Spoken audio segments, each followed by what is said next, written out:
কুমিল্লা মহানগর বিএনপি নেতা ও সৌদি আরব বিএনপির সাংগঠনিক সম্পাদক শোয়েব বিন আহমেদ সোহেল এর মাতা মোমিনা বেগমের নামাজের জানাজা বা জোহর শহরের রানীর বাজার মাদ্রাসা মাঠে অনুষ্ঠিত হয়েছে।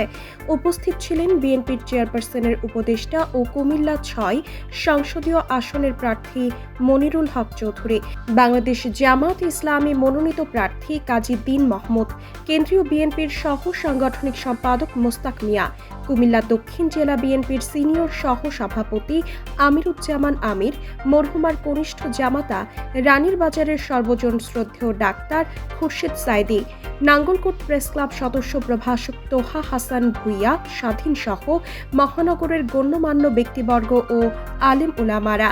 বিএনপির সহ দফতর সম্পাদক মাহমুদ মনির হোসেন স্বাক্ষরিত এক প্রেস বিজ্ঞপ্তিতে বাংলাদেশ জাতীয়তাবাদী দল বিএনপির মহাসচিব মির্জা ফখরুল ইসলাম আলমগীর গভীর দুঃখ ও শোক জানিয়েছেন। জানাজার নামাজের ইমামতি করেছেন মাদ্রাসা গুলজারে মদিনার মুহতামিম ও মরহুমার দৌহিত্র মুফতি আশরাফ আলী মামুন।